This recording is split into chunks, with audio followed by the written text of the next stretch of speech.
Hello, everyone. Welcome to the second annual SFFCon. I'm CW Lamb, Charlie. Be moderating. Jonathan. Hi, my name is Jonathan Brazy. I'm a retired Marine Colonel living in Colorado Springs with my wife Kiwi and Dorica and Danica, my twin 2-year-olds. Well, 2 years, 4 months. I'm a full-time writer, hybrid writer.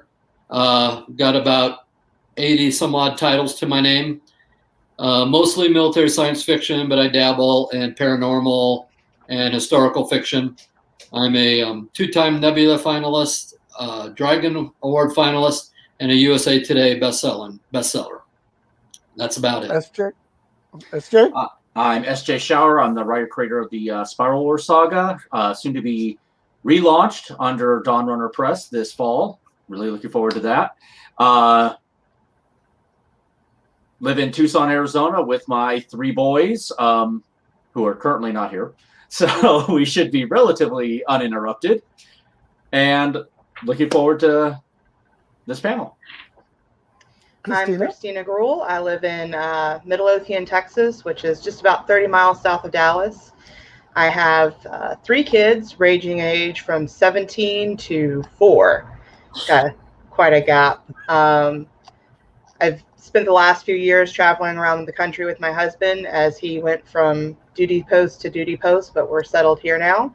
And I am a new author, just published for the first time in March and then followed it up in April. And I write the In Blood and Fire series. I'm CW Lamb. I do military science fiction, fantasy, historical, paranormal, and whatever crazy stuff kind of hits my fancy. I'm here in Jacksonville, Florida, and I've been writing for about 6 years now. Today's segment is on human evolution in the fan track, and as described, as technology and our scientific understanding evolves, what does our ability to alter or enhance the human experience look like? How will people continue to evolve, and in what ways might interacting with aliens change their understanding of ourselves? I'll throw that open to the floor. Anybody want to jump right on that one? Well, I think it's obvious that we're going to evolve. I mean, we've been evolving for Homo sapiens been around for 200,000 years or something like that. Something like that. My feeling is that I read a lot of books that are set 500 years in the future, where humans have evolved into something we almost don't recognize. And unless we take active intervention, I just don't see that happening, because by definition, evolution takes a number of generations. Mm-hmm.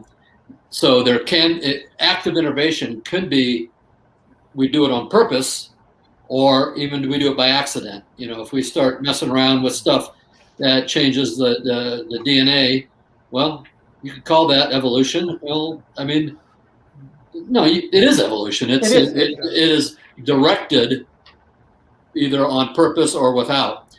So right. Yeah, we actually touched on this in an earlier segment. SJ was on it, where we were talking about alien civilizations, and part of that discussion got into your point about us purposefully meddling with the human genome and trying to do enhancements and stuff. And one of the things that kind of come through that was the social backlash of intentional modifications to individuals, and we debunked the radioactive spider and stuff like that. But to your point, over short time periods, or even periods of 1,000 years or more, natural evolution based on our environment as we know it wouldn't have that level of impact. It would really have to be artificially introduced.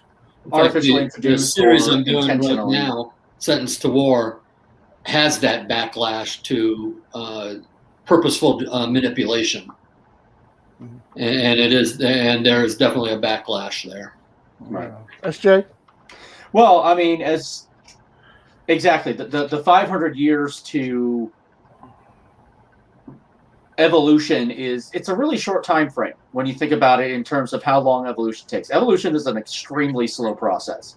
Adaptation tends to happen a little bit faster, but evolution species-wise is going to take a lot more time unless things are modified. Somebody starts using CRISPR tech to bind animal genes into humans to make us faster, have better night vision. And then there's also, like, you said, there's the circumstantial evolution that's forced by, and evolution and adaptation that's forced by, you're on a colony world that has higher gravity, lower gravity, different radiations that you're exposed to. And evolution, people like to think it's this very, even line. It's not. It starts and stops. It's gene lines that end because, well, nothing either wants to breed with it, or it dies before it can pass on those genes. So when you're talking evolution and you're trying to talk about a much more advanced stage of humanity, you either have to place yourself well in the future, thousands, tens of thousands of years, or introduce something of, yes, we have been experimenting with humanity because of trying to make ourselves better adapted to our colony worlds, to life in space, to life underwater, or due to exposure to, who knows, traveling through hyperspace or traveling through warp.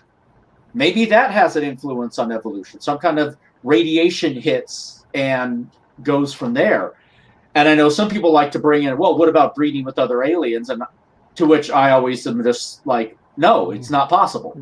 We can't breed with other animals on our planet successfully. We cannot breed with chimps successfully. And I'm sure there's been some scientists who tried. That's one of my pet peeves when I read that.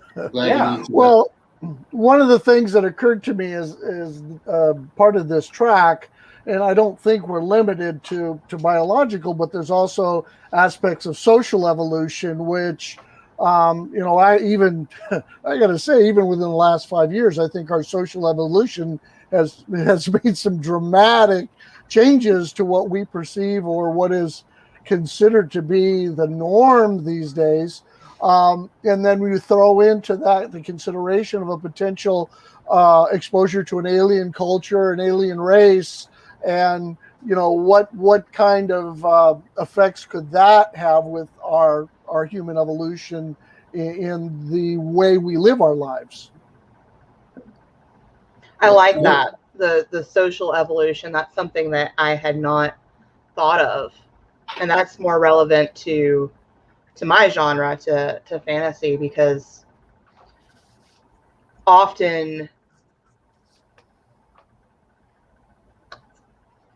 think about I don't know if you're familiar with Catherine Kerr. She's a fantasy author that kind of does this Celtic knot thing, where her stories interweave from the past to the future and back again.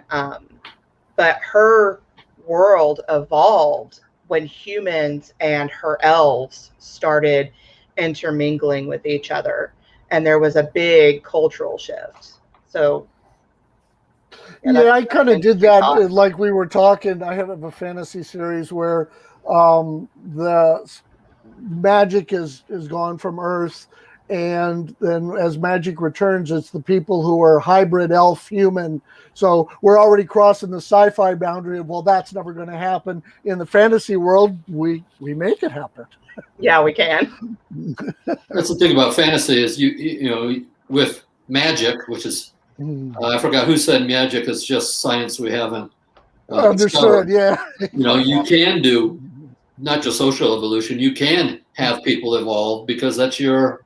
I mean, I'm watching Sweet Tooth on Netflix right now, and there's evolution right there, and it's not very realistic. But if you accept that fantasy type premise, yeah, then you say, okay, that's the rules of this universe. Okay, we got people being little hybrids now with deer antlers and stuff like that. I don't know if I missed it. I mean, I was always a huge fan of the Shannara books, but it wasn't until they brought it to television that I realized that the Shannara elves and all of that were derived from a nuclear war that the humans had ages ago, and now you had all of these disparate species that were branches of that. So in the same context of a science fiction to fantasy, now I don't know if that was just poetic license or whatever you want to call it from when it was in the book. I just didn't catch it that way. Yeah. I wasn't paying attention. In my own stuff, and I haven't really touched on it yet because it's more the very, very prequel era of my books, there was a cataclysm.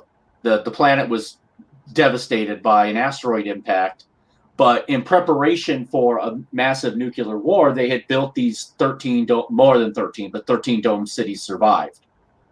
And inside the domed cities, the computers started adapting the survivors to live in this new outside world. And it took 1,000 years. It took 1,000 years before the domed cities finally opened. And as a result, there were these disparate, they're not species, but disparate people, that they all evolved from the same origin. But because it was the different domes were trying different things to adapt them, you ended up with something like elves. You ended up with something like dwarves and regular humans and people with other mutations that the system was just trying to find new ways to help them survive. And some of those lines died out and some of those lines continued, but it led to further conflicts down the line. And, then the species coming together such that when they went out into space, it wasn't so much a big deal to run into aliens that had weird powers because they're like, well, yeah, this guy does this and this person does this. And yeah, he's an elf. And, we understand this a little bit better, but there still is anytime two cultures come together, there's always going to be a bit of culture shock, and there's going to be headbuttings and there might be fighting and there might be peaceful, very quickly peaceful resolutions. But there's always going to be that little bit of culture shock, especially if one is more advanced, There's culture shock just on the earth. Exactly. I've lived overseas quite a bit, and there are people I've known that just cannot do it. They're just such a foreign alien. I'm not even going to say foreign. They're in such an alien environment. They can't do it. I've seen it over and over and over again. Both Americans going to other countries and citizens from other countries coming to the United States. Mm-hmm. Just can't do it. So if you're going to have a culture clash within humans, who are basically, we all have television, we all have Disney movies in every country in the world, we all have KFC in every country in the world. So if we've got this many similarities and you've got culture disparities and culture shock, of course you're going to have it with aliens, whether they're like what you were saying, in a dome or from another planet or something else. It's just unavoidable, in my opinion. Well, that's one of my favorite marketing stories, where when certain American companies takes their products overseas, and I don't remember what country it was, but they had to change all the baby food and take the baby off the label because they thought it was in the Middle East. Yeah, they thought they were saying, picture and babies.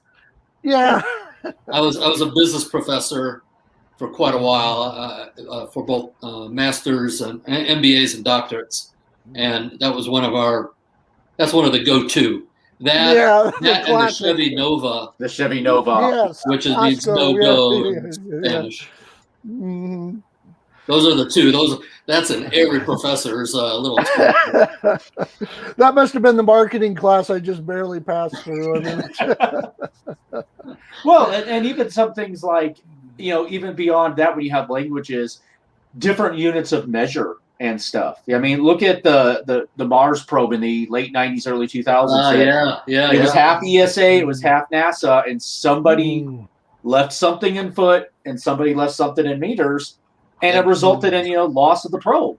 Yep. And so as you're bringing different alien species together, it's going to be one of those things of, okay, we all kind of have to agree upon how long is our day, how long is our equivalent of an hour, how long is our, what do we use as units of measure?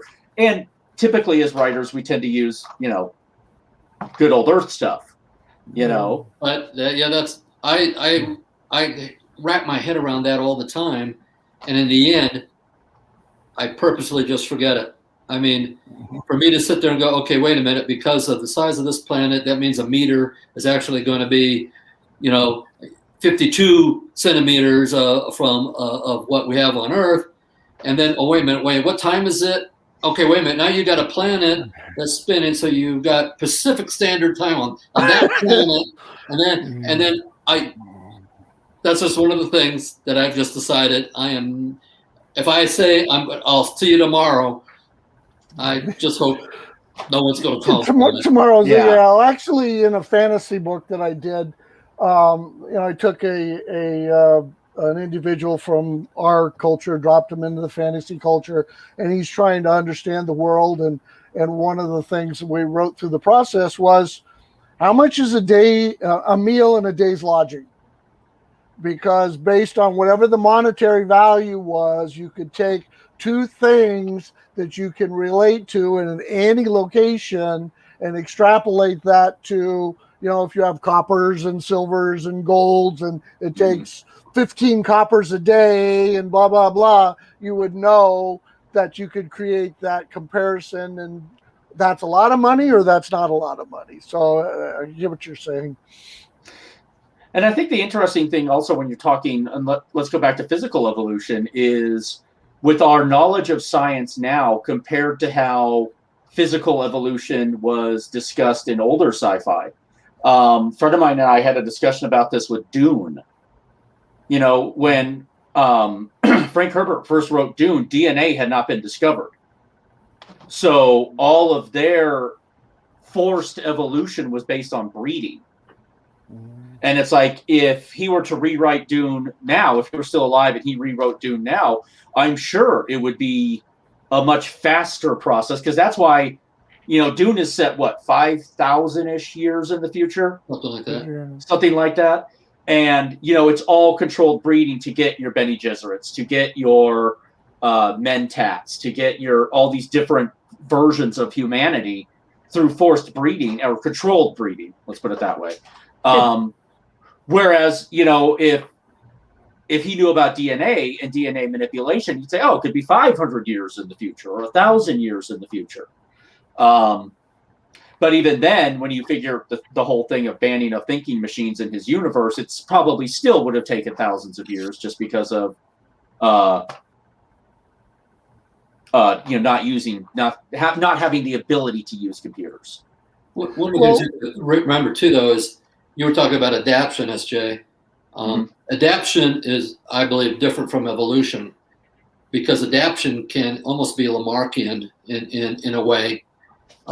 If you look at, if it's the typical well-known examples, if someone loses their sight, their hearing becomes more developed. It's not just that they pay more attention to it; is the hearing actually becomes more acute.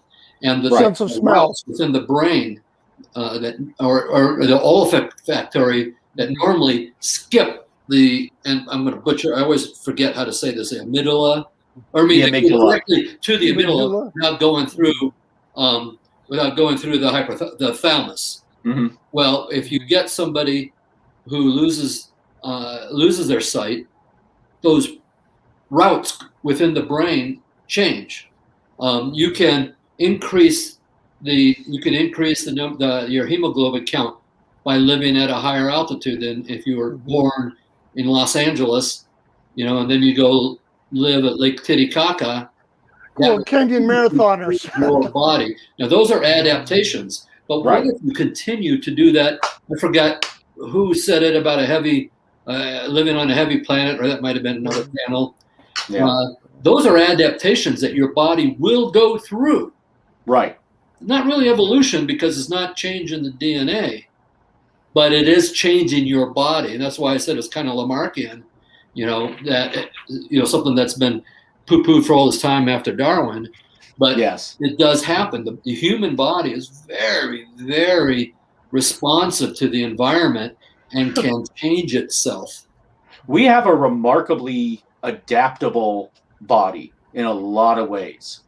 And you're right, but you also have to sit there and say, at what point does adaptation become evolution when you are 5 generations down the line on a high world? Once it passes to your progeny. Right. Once it's in at that gene. point, it's evolution. Right. Christina, you look like you're looking to say something. Oh no, I was just, I never knew that living at a higher altitude would affect your hemoglobin, and it kind of made me understand why maybe my anemia was better when I lived in Sierra Vista. Well, there was actually a big stink, as I recall, with the Kenyan marathoners that they were training on Mount Kilimanjaro or it was Mount Kilimanjaro. Right, and then they were coming to like the New York Marathon or the Boston Marathon, and they were killing everybody. Oh, yeah. And there was a big to-do about whether that was going to be considered natural doping or not. You're going to punish them for living at altitude? Well, I had a buddy that the Mexican runners who run up at high altitude, barefoot, Yeah. They've done a lot of tests with the people live in Nepal and stuff, and how much more hemoglobin they have in their bodies. That's just now in my latest book, I had them gene spliced with the black barred goose, because they have they have like the most of any animal. And so I had them do it the quick way with science. Well, now that brings up a question I was getting ready to ask the group as a whole, which is taking into consideration, cyborg type implants or artificial technology that could potentially be introduced uniformly. Do we consider that a form of evolution? Is that something where we're taking the human experience to another level because the body isn't doing it naturally, but we're giving it to everybody? I would say so. I think it's purposeful evolution, because if we go with evolution on a change in the body that can be passed on to your children, then I think it's evolution. Whether it's natural, someone has a little mutation and that's enough for them to escape the leopard back 200,000 years ago, 300,000 years ago, and they're able to pass on that little mutation. Okay, that's natural evolution. If you're purposefully doing it, you're still having the same result. So in my generation opinion, to generation, this is just my opinion. Especially if you're using, it's evolution. Especially if you're using, say, something like nanotech. Everybody's getting these nanotech injections that prevent diseases, that give stronger bones, stronger muscles, faster brains. If you've already got that nanotech installed, and now a woman gets pregnant, she has that nanotech installed, it takes nothing for somebody to sit there and say, okay, program, go into baby now, and make baby this way from the beginning. And after a time, it becomes, maybe within a generation or two now, because the nanotech is doing it at the genetic level, maybe it's doing it at the DNA level too. It's inserting those genes at the DNA level to make people stronger, smarter, whatever designer baby you want. But that is evolution at that point. It's just, as John said, it is intentional evolution. It is forcing the evolution to move.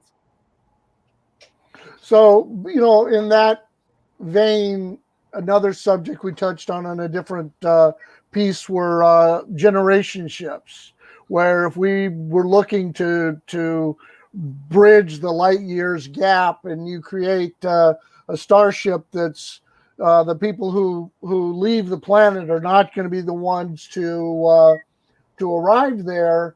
And we all know, fuel aside, we don't have things like artificial gravity. We don't have certain environmental standards that those ships would contain. And would we expect evolutionary changes by the time the descendants arrive, because the environment has become so dramatically different? I think it would force adaptational and evolutionary changes. There was I think it was just a TV movie that was supposed to be a series back in the 80s, where they had launched a colony ship to, I don't remember where anymore. But they knew the planet. They knew the planet they were going to. They knew it was a lower pressure planet. It still had the oxygen requirements we needed, but it was the equivalent of living at 10,000 feet in terms of pressure. So this guy is sitting there and he's sketching out what humanity will adapt to in getting there. People would have bigger ears so they could hear better. They'd have, I don't remember if he put smaller eyes or bigger eyes and that kind of thing. And it's like, if you know where you're going and you know it's going to take 5 generations to get there, you would slowly adapt the environment of the ship to match the environment you're going to, so there is not an adjustment period when you get there. It's just, okay, we get there, now you're ready to just go ahead and step onto the planet. That's acclimation. Yeah. And we do that in the military. If we are getting on a ship in Little Creek, Virginia, and we are going to be going up to fight in Norway, first of all, we switch the time, by light and dark, but then we also start training in cold weather, because it takes a while for these things to happen. But acclimation is very, very real. You can acclimatize when you're climbing Mount Everest. You go to the base camp for a month, 2 months. They don't let you just hop off the plane in Kathmandu and then go running up the top of Mount Everest. So the acclimation, I do know how to speak sometimes. It does. This is why we're writers. It's something you have to do. Now, whether that means your ears are going to get bigger, that's a pretty big leap for me to make if you're doing science. Now, if you're throwing fantasy in there, I'll buy that. Because that's the great thing about fantasy is you can make the rules. And if someone making the rules on it, you're saying, wait a minute, this is my fantasy world. These are the rules. Yep. Well, sometimes the characters change the rules on me, but yeah, technically I'm in charge. Yeah, you are in charge. It's your universe. I actually have. Oh, go ahead. Go ahead. I was going to say I've had characters change my books. Yeah, I think we all have that happen. So I do have a bit of an evolutionary thing going on. I've been thinking about it since our email thread. I have it's fantasy, so I can do this. I have a race of beings that has been breeding with humans, and their human descendants have longer lives. They're healthier. They heal quicker. And unless they end up with this certain genetic disease, which really fucks them up, messes them up. But I also have the cultural evolution, thing going on, where I have a nation of people who has isolated themselves for 1,000 years, now venturing out, and there's a lot of conflict going on there.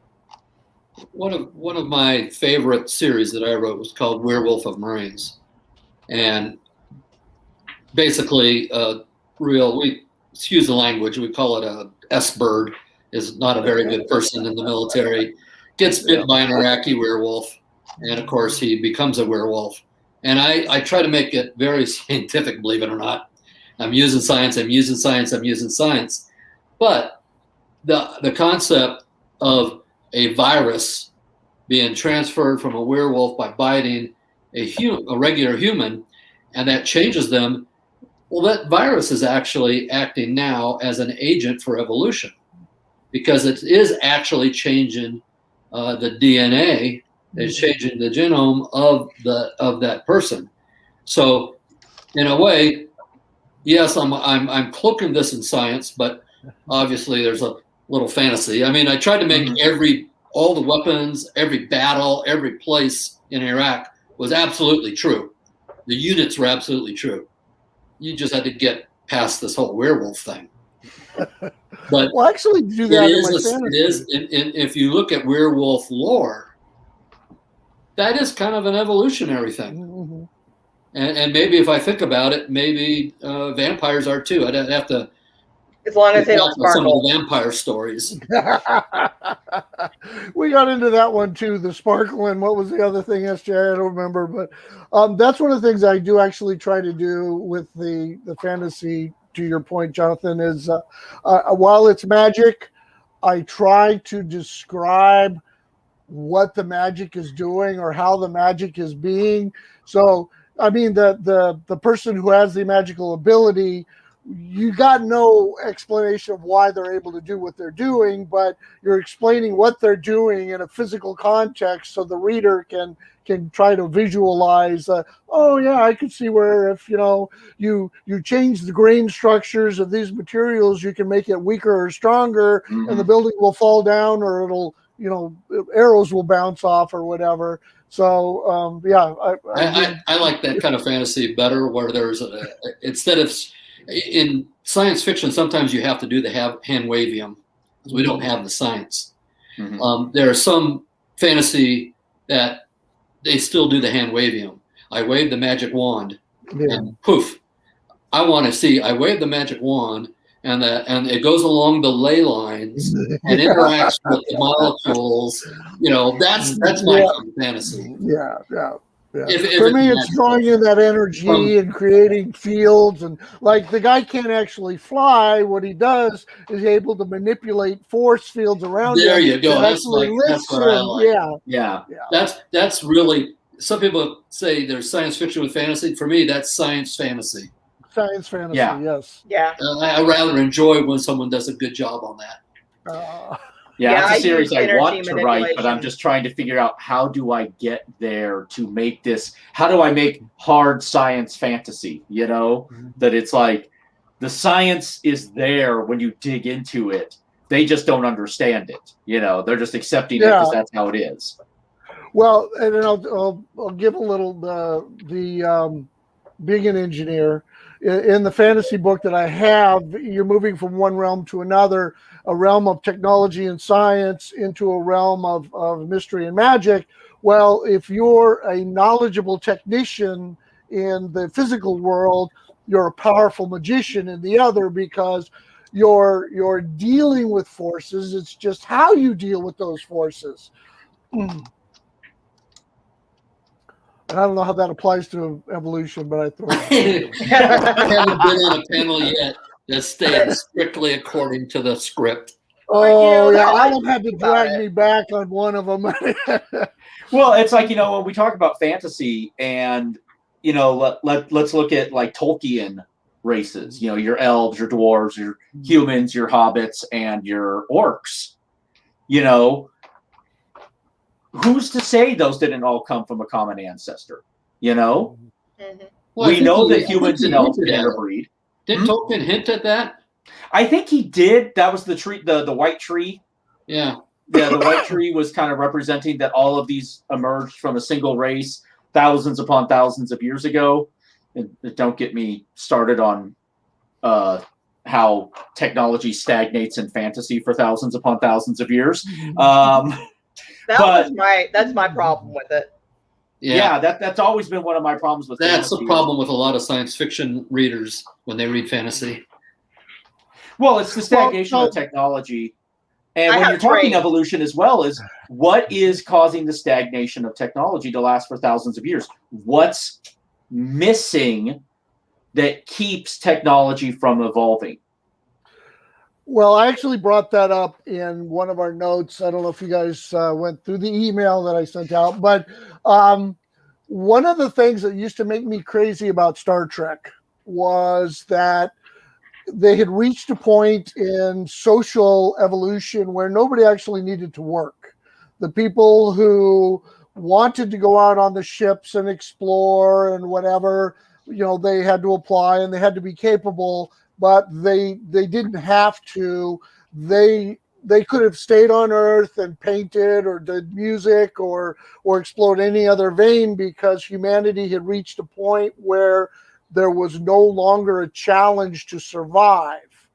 And I may be more pessimistic of the natural human experience, but I believe to a certain extent humans need to be challenged to achieve, if given the opportunity, and I'm probably going to get beat up for this, but the dole, welfare, things like that, where people are given an opportunity for a reasonably comfortable life and they don't have to do anything. A significant portion of the population makes that choice. Yeah. Now there's always people. I mean, I'm not. I don't know how to put this context properly, but I'm not always easily satisfied. I need to be challenged. I wrote a book because I felt like I wasn't meeting my potential. It turned out to be a good decision, but the point being is I never had to do that. I could sit home, play video games in my spare time, and I have a regular job, and I don't need that extra aggravation. I choose to put myself into that position to strive for betterment, and I challenge that Star Trek utopian piece is realistic in that social context. If you want to look at that, that's post scarcity. That is especially post energy scarcity, because if you look at the technology of Star Trek, where they could just go up to the computer, I want a ham sandwich, and now they have it. The energy requirements for the Star Trek technology are vast and enormous. It's one of the things that takes me out of it as an engineer. And if you, from what you're talking about, there's a very good example of that. That's Forever Peace by Joe Haldeman, where he describes it's a post-scarcity society. They came up with nano forges that, hey, I want a diamond the size of my head. All you had to do is come up with enough carbon to throw in there and enough energy credits to throw in there, and you can have whatever you want, but everything else is provided, so a large portion of society just decides everything's provided. I'm just going to do drugs and have sex and not do anything productive. Well, and that's why I brought this up, is because you asked about where would technology stagnate. And that, in my mind, would be the epitome of where that could happen, is too many people choose to ride the wave and not enough people choose to go beyond. And I think that is most of the fantasy is not in that situation. When SJ was talking about the fantasy, where for 5,000 years they're still using the same sword. Mm-hmm. Yeah. Those fantasies tend to have kind of a rough environment. You got to scrabble for food. It's cold in the winter because you have to get an animal fur to keep you warm. Those are societies that are not energy sufficient. And so in those societies, if you don't work, you're not going to eat.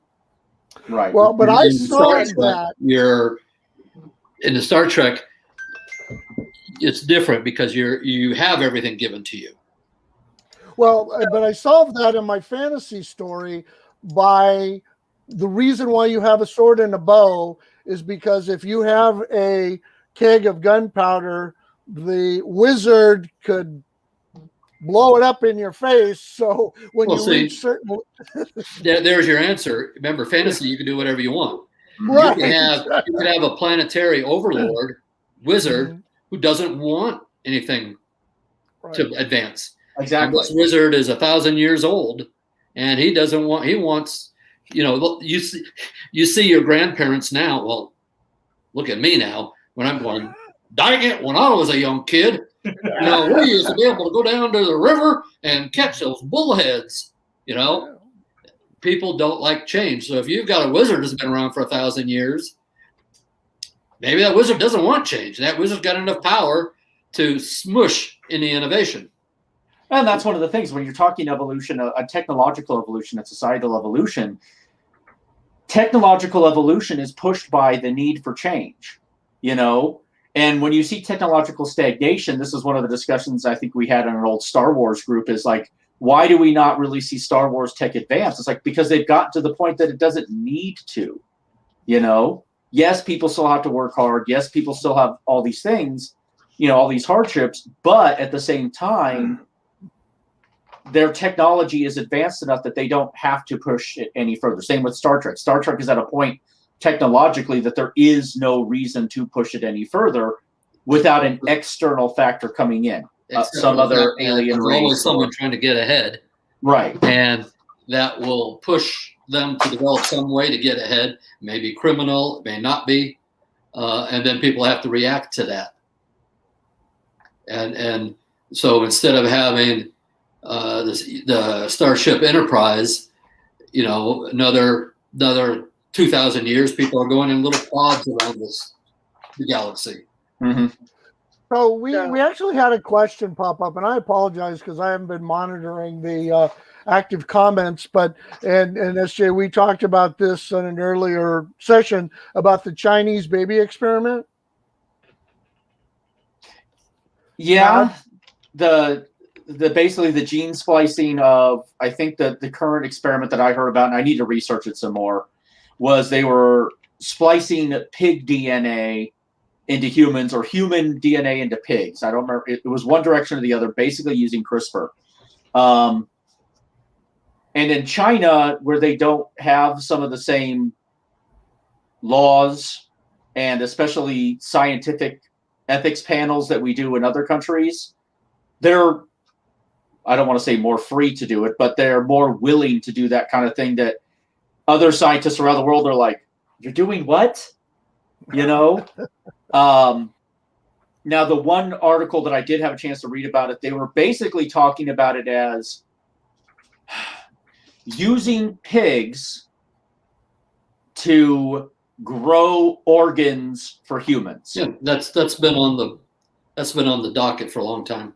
Right. And this is basically the latest experiment at doing that. Of basically, we have somebody who's going to need a heart in a year. Well, okay, pigs grow pretty rapidly. We're going to grow his human heart in that pig. We're already using pig valves. Right. Or, this, that, or the other thing, because for whatever reason, pig organs are really compatible with humans. Christina, you had something? Yeah, so we were talking about fantasy, how a lot of fantasy gets stagnated as far as their technology. There's a newer genre, which I write in, called Gaslamp Fantasy, which is basically Victorian, like a Victorian novel and a fantasy novel had a baby. I mean, so we have trains and guns, and there is advancement going on, which...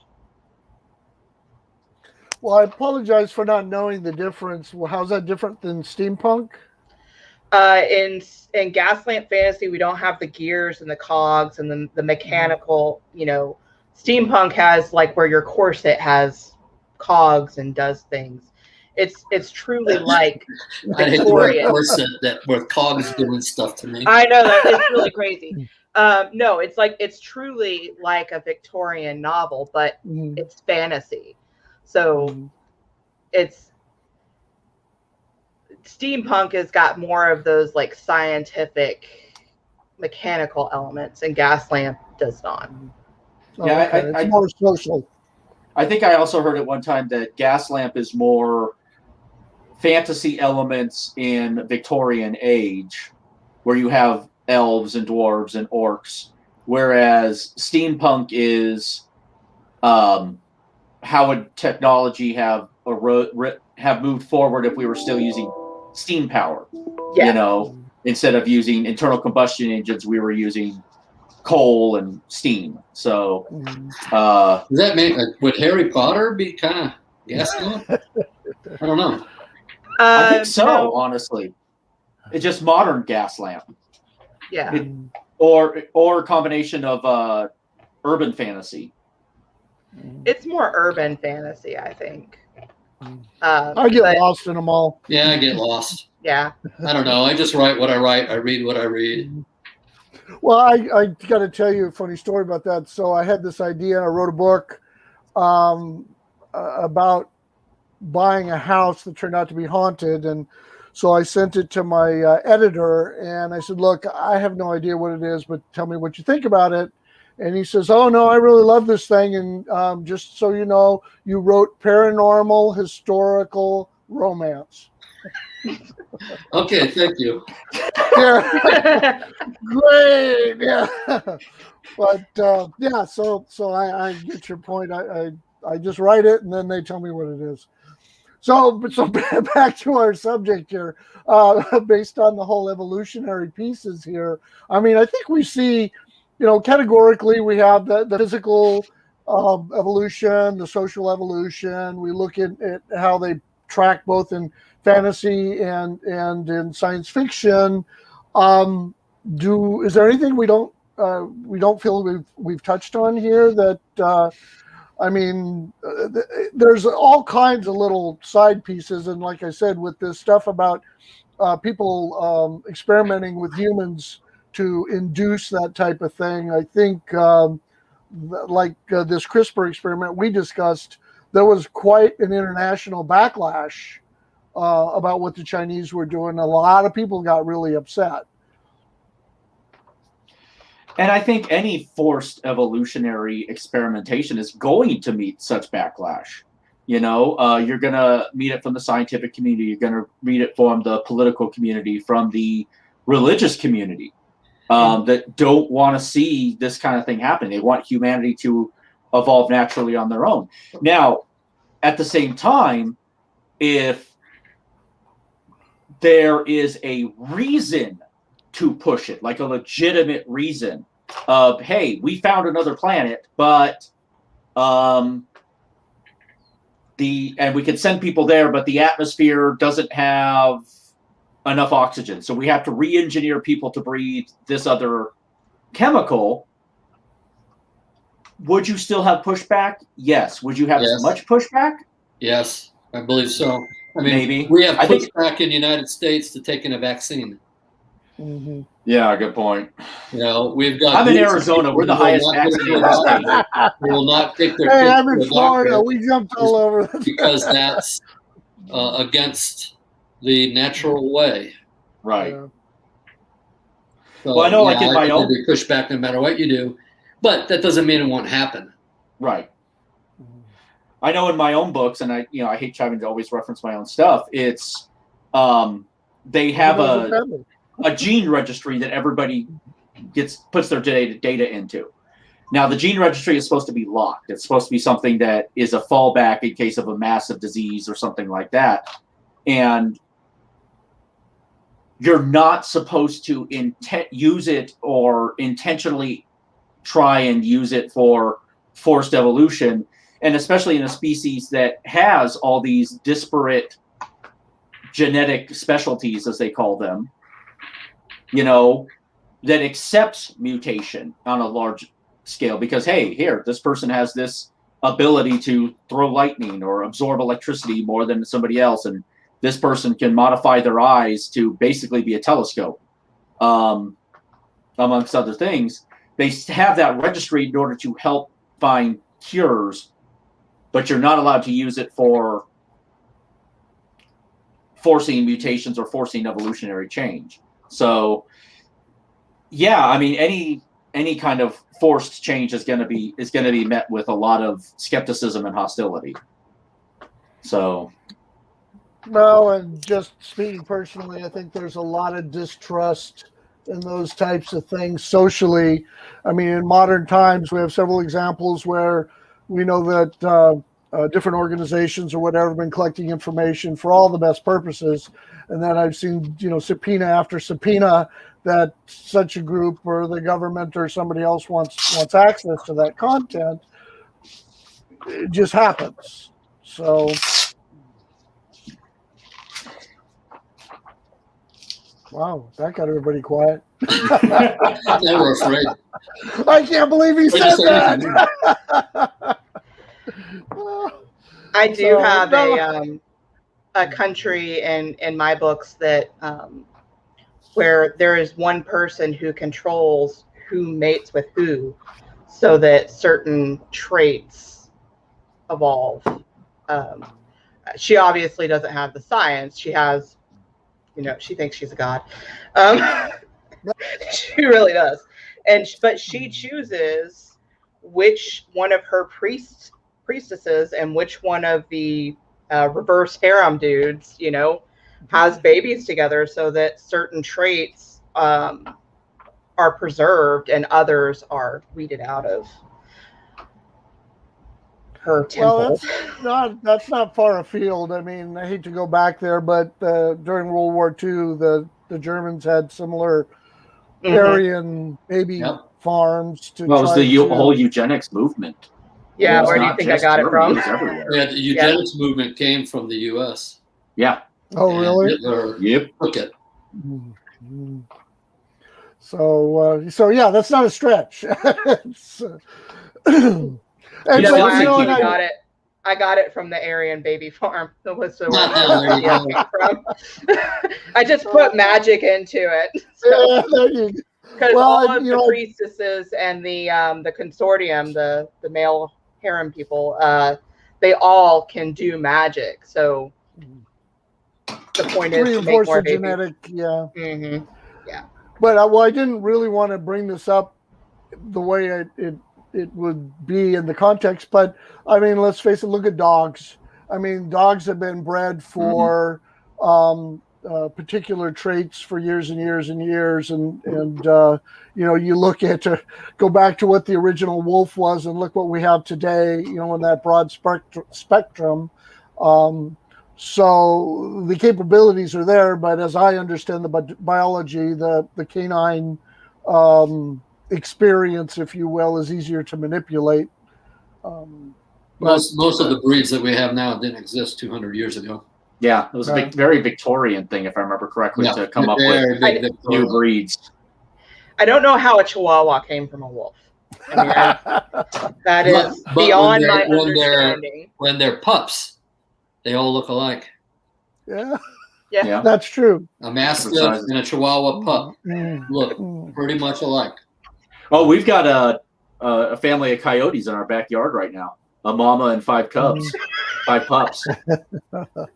I apparently won the best comment of the con. I grew up in Tucson. I know the coyotes. We lived in Sierra Vista in the. I know where that's at. Yeah. Yeah, we lived on the base, and we literally lived on the side of the mountain. Yep. And we literally would get like text messages from the school. This bus is delayed because there is a bear.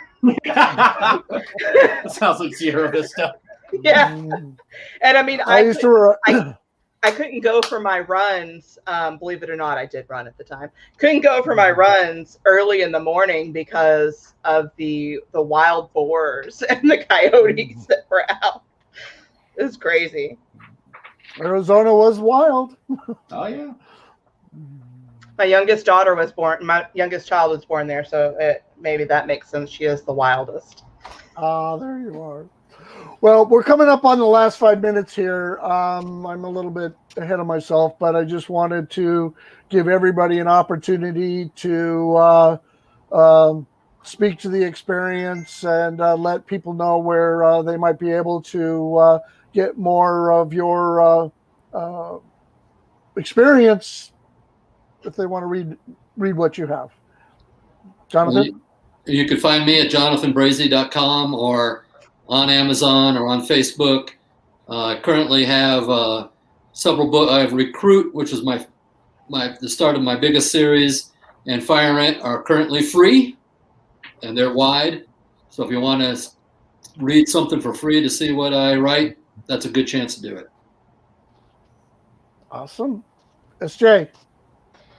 I'm SJ Shower. I can be found on spiralwar.com. I can also be found usually on Facebook or in the Spiral War group or Spiral War Facebook page on Facebook.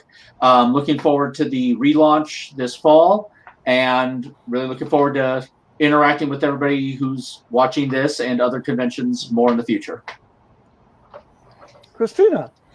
You can find me at christinagruel.com, also on Amazon, I'm in KU as well. And then I have a Facebook group called Christina Gruels in Blood and Fire, and I'm there all the time. And there's also a link in that group to my Discord server. Awesome. Well, I'm charlie-lamb.com on the web. Don't go to Charles Lamb. You'll get an 18th century English author. He does not do science fiction. I have to remind Amazon of that constantly. I am also on Facebook. Anyone who's interested, feel free to reach out to me. Gosh, guys, we still have a little bit of time. Is there something we want to touch that we didn't feel we got to?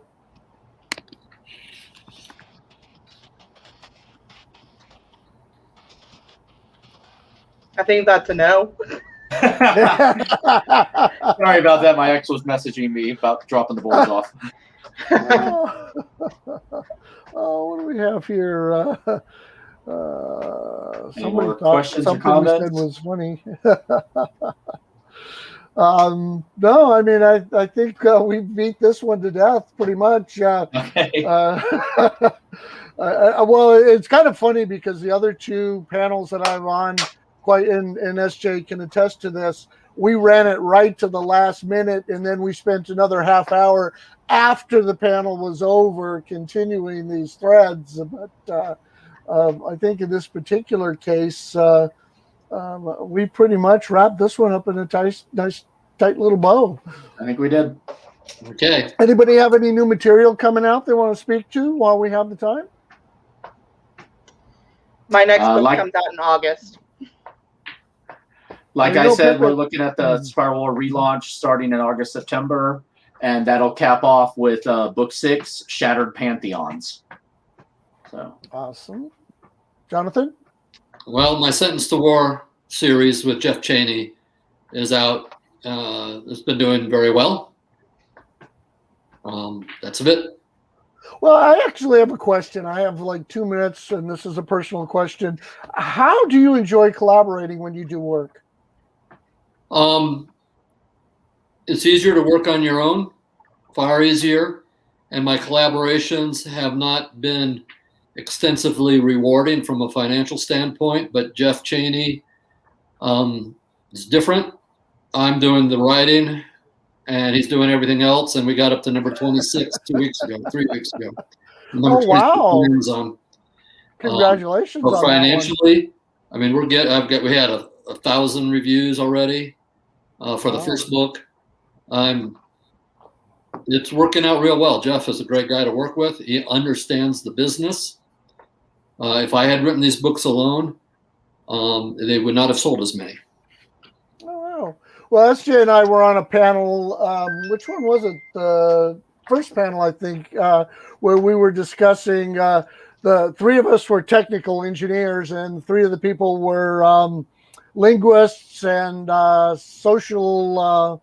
Gosh, I don't know, SJ, how would you describe it? But we kind of got to the point where, if we could merge the 2 groups together to write a book, it would be one of the most balanced stories you'd ever got your hands on.